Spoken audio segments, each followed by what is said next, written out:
Tadinya udah bisa ngomong mama, papa, udah mau mama, kok sekarang hilang.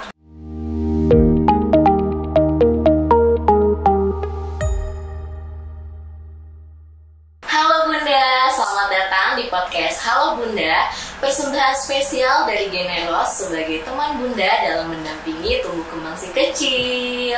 Masih kembali lagi nih bersama dengan saya dan tentunya bersama dengan Dokter Tania.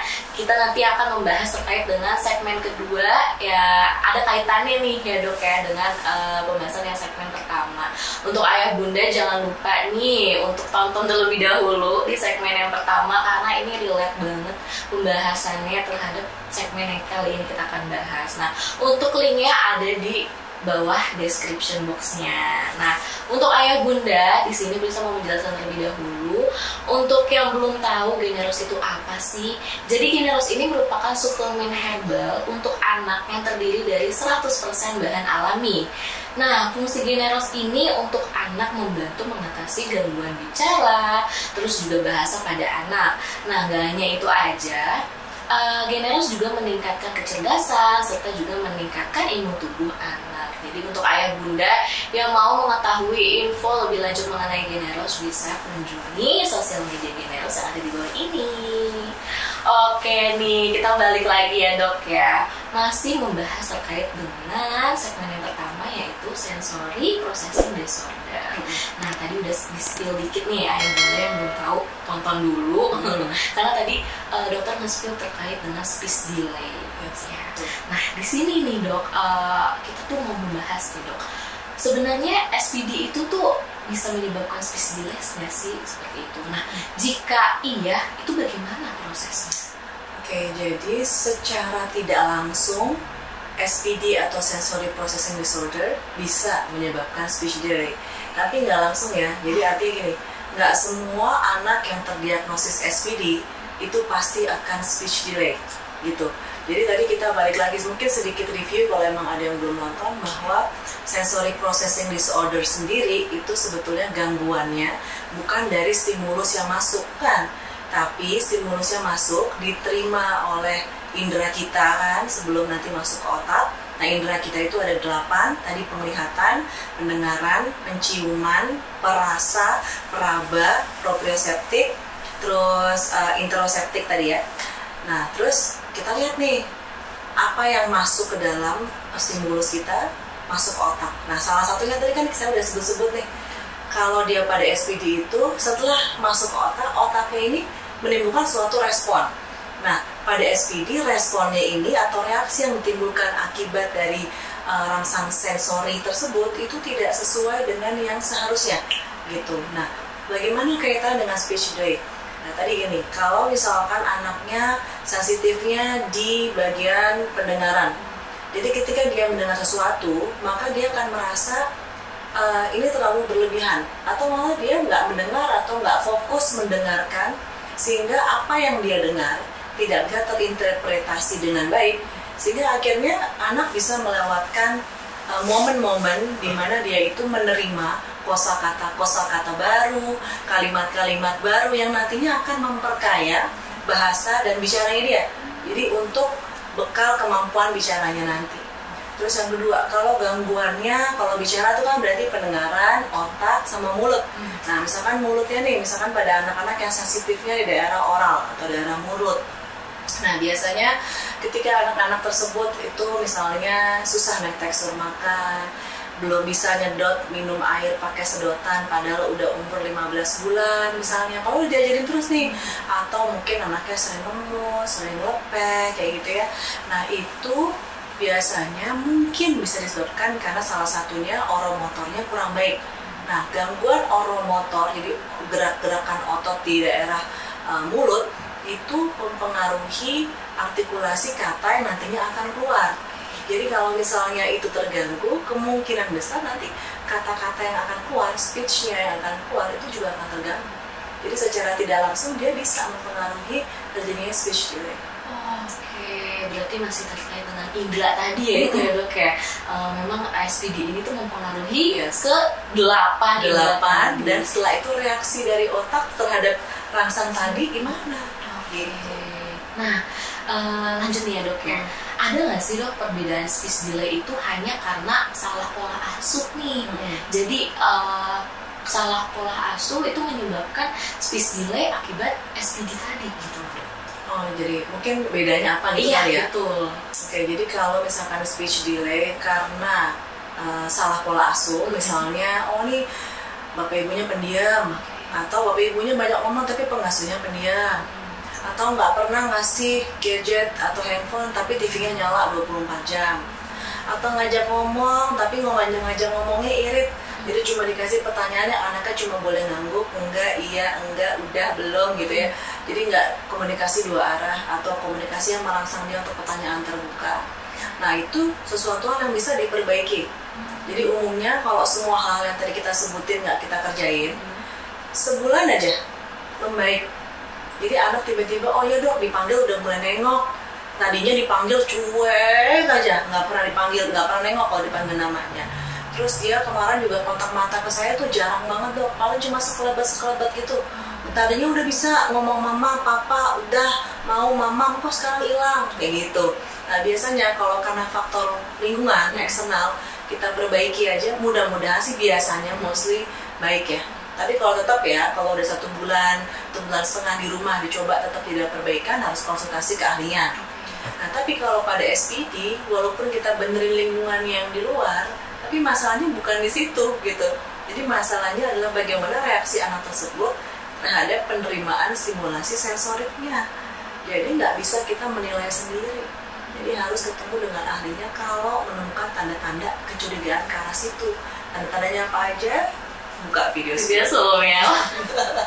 Menarik sekali nih ya dok ya. Jadi karena memang perbedaan ya dok ya antara speech delay itu dengan akibat SPD itu nggak bisa ini ya dok ya, maksudnya nggak bisa dibilang kalau misalnya oh ini akibat SPD nih jadi speech delay itu belum bisa gitu ya dok ya. Ya tadi kan tidak terkait secara langsung ya.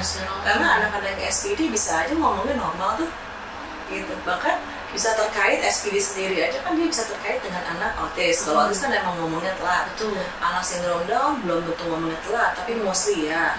Nah kalau ADHD nggak akan pernah speech delay, dia justru banyak omong, ya kan? Karena dia hiperaktif, ngomongnya banyak, nggak mau ngantri, kayak gitu, destruktif biasanya, gitu.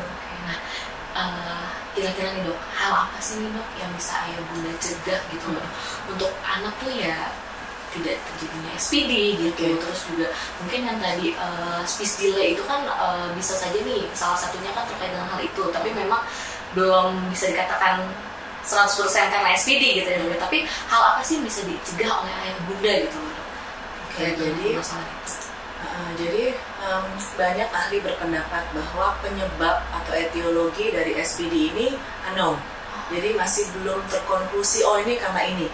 Tapi beberapa sumber menyebutkan bahwa mungkin terkait dengan genetik, faktor paparan lingkungan juga sedikit berpengaruh, terus adanya trauma pada saat kelahiran ataupun selama masa kehamilan, paparan dengan zat-zat yang toksik, alkohol ataupun zat beracun yang lainnya itu juga turut berperan. Nah sekarang bagaimana pencegahannya ya? Pencegahannya adalah satu, kita harus tahu dulu milestone perkembangan anak normal itu seperti apa ya. Kalau misalkan mama papa misalkan dong saya sering kontrolnya bukan ke dokter anak nih tapi kontrolnya ke puskesmas, posyandu atau ke praktik bidan misalkan. Nah itu kan biasanya punya buku KIA tuh. Nah buku KIA yang terbaru, pokoknya yang terakhir deh yang tahun 2020 itu kalau kita lihat di bagian lembar edukasinya itu ada kok milestone untuk anak umur sekian terus nanti dia udah bisa apa tuh sebelahnya dikasih kotak-kotak untuk nyontreng checklist. Nah jadi kalau misalkan dengan screening dari situ nih kita nggak ngerasa kok udah bisa semua nih tapi ada masalah nih, misalkan dia dipanggil nggak nengok atau mungkin dia kok kayaknya nggak sabaran atau emosinya meledak-ledak atau selalu nangis dan segala macam, kalau misalkan nggak sesuai dengan itu harus konsultasi ke dokter anak gitu. Jadi sebetulnya pencegahannya adalah satu, kita tahu yang normalnya dulu kayak apa, terus kita checklist menurut usia normalnya kayak gimana. Terus habis itu kalau misalkan kita sudah tahu anak kita kayaknya mengalami kelainan atau gangguan atau keterlambatan, harus ketemu sama ahlinya karena prinsipnya jangan wait and see ya, jangan nunggu iya kalau enggak. Jadi gimana ya, harus tetap lakukan cepat diagnosis, intervensi, jadi outcome atau hasilnya nanti ke depannya dia akan bagus gitu. Oke, jadinya ayah Bunda penting sekali ya untuk mengetahui perkembangan si kecil juga ya. Ternyata ada di buku di KIA, di KIA ya, tahun 2020, pokoknya yang terbaru itu bisa dilihat ada di situ dan ya. bisa di browsing juga. Nanti kalau mau browsing, kalau aduh pusing bacanya, dong bahasanya kedokteran banget, ya udah kalau gitu red flags, ya tanda bahaya, red flags milestone anak umur 18 bulan, nah, itu keluar nih. Nah kalau harusnya umur segini dia nggak bisa semua lah, ini red flag semua nih anak saya ini, nah jangan nunggu, langsung. Biasanya insting ibu tuh nggak pernah salah, walaupun kita dibilang berlebihan atau apa, tapi insting ibu tuh kadang-kadang benar terus ya, kuat gitu. Jadi kalau kita ngerasa gini, udah deh konsultasi itu nggak ada salahnya. Kalau emang ternyata normal, ya alhamdulillah. Tapi kan kalau enggak, misalnya ternyata telat, nyesel loh, waktu kan nggak bisa diputar. Iya, betul sekali nih. Ayo Bunda, ini bisa sekali coba sharing nih, apakah punya pengalaman gitu ya Dok ya terkait dengan adanya perbedaan tumbuh kembang si kecil di rumah, itu boleh banget ya untuk mengetahuinya. Kita sharing-sharing di dalam bawah komentar sini. Nah Dok, tadi berbicara dengan speech delay gitu kan, ada kaitannya dengan SPD ya Dok ya. Nah itu bagaimana sih Dok cara menangani speech delay itu jika dikarenakan oleh SPD? Nah apakah cukup dengan memberikan stimulus bicara aja nih di rumah, atau mungkin ada penanganan khusus? Oke, jadi kalau udah diagnosisnya udah SPD, Ya. itu artinya sensory processing disorder. Jadi disorder itu artinya bukan delay. Delay ya cuma terlambat aja mungkin, tapi kalau disorder berarti udah penyakit, udah gangguan. Jadi nggak bisa kita cuma udah kita panggil terapis aja ke rumah, dan tapi sensori yang lain nggak dibenerin. Yang dibenerin cuma bicaranya, tapi bagaimana dengan indera yang lain nih, bener nggak itu normal? Nah itu harus dibilang. Jadi kalau sudah disorder harus intervensinya gimana?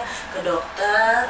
Nanti kalau misalkan susah, Dok saya nggak tahu dokter yang mana, ke dokter anak dulu, minta tolong di screening tumbuh kembangnya menyeluruh misalkan ya, ada masalah nggak, keterlambatan nggak, atau apa misalnya problemnya apa, nanti dokternya misalkan menilai, oh iya Bu kayaknya dia ada ini, nanti kita rujuk ya ke poli tumbuh kembang atau poli tumbuh kembang, ya udah kerjain, jangan berhenti sampai dokter anak, karena kan kadang-kadang dokter anak pun juga punya keterbatasan keilmuan. Kita kan kalau general pediatrician itu dokter anak umum, jadi semuanya kita tahu, tapi ya belum terlalu mendetail karena kita harus sekolah lagi tuh kalau misalkan mau subspesialis gitu kan. Nah jadi mungkin kalau emang udah disorder, udah langsung intervensi, dan dengan apa ya sesuai tadi kebutuhan anaknya apa, apakah dia SI, apakah dia terapi okupasi, apakah dia sensory diet, dibantu sama floor time yang tadi, quality time atau waktu berkualitas antara orang tua sama anaknya selama minimal 20 menit sehari. Duduk di lantai main bareng, nggak boleh handphone, kerjaan, TV semua out ya, cuma antara dia sama anaknya. Gitu. Malia. Iya. Jadi balik lagi ya, betul. kayak hanya stimulus ya, Iya. harus terkait dengan yang lain terus secara keseluruhan tuh ya. Karena kalau kita membesarkan anak, dari sejak kita tahu misalkan istri kita atau kita hamil, itu kita harus komit loh, ya kan? Karena kita membesarkan apa? Titipan ya, Iya, manusia betul, nih. betul. Dan dia akan berkembang sampai potensi optimalnya dia tuh hanya seperti apa. Dan yang namanya golden period yang di 2 tahun, 3 tahun pertama kehidupan, itu kita nggak boleh usahain, jangan sampai skip, jangan sampai jelek gitu. Kejar kalau ada kekurangan daripada nyesel. Karena itu kan mempengaruhi ya Dok ya. Mempengaruhi jauh ke depan. Kayak misalkan kalau anak stunting aja atau udah gizi buruk, IQ-nya itu akan sudah turun. Nanti di usia 5 atau 8 tahun, IQ-nya itu turun 14 poin. Bisa lebih dari yang seharusnya. Misalkan dia IQ-nya cuma 10 kurang 14, di bawah 100 loh IQ-nya. Jadi pengaruhnya kemana? Ke performance-nya dia nanti, ke depannya. Terus mau jadi apa generasi kita nih kalau misalkan kita sebagai orang tua tidak memfasilitasi anak gitu ya. Jadi ya anak itu titipan, jadi harus dibesarkan dengan sebaik-baiknya. Oke deh ya Bunda, tadi juga sudah dijelaskan sama Dokter Tania, memang balik lagi ke pola asuh. Ayah Bunda ini perannya sangat dibutuhkan untuk perkembangan si kecil, dan juga mungkin ini terakhir ya Dok ya, tips and tricks nih coba nih, apa sih misalnya yang Ayah Bunda harus ketahui nih dalam pencegahan penyakit tentunya di SPD ini? Mungkin Ayah Bunda di sini masih tabu gitu loh, kayak ada nggak sih tips and triknya gitu untuk mencegahnya? Oke, jadi pertama tadi ya, satu, kita harus tahu yang normalnya milestone perkembangan anak dari usia 0, bayi baru lahir, sampai usia 5 tahun itu seperti apa. Itu bisa dilihat di buku KIA atau di buku berobat atau buku imunisasi di masing-masing yang dipunya sama orang tua di rumah.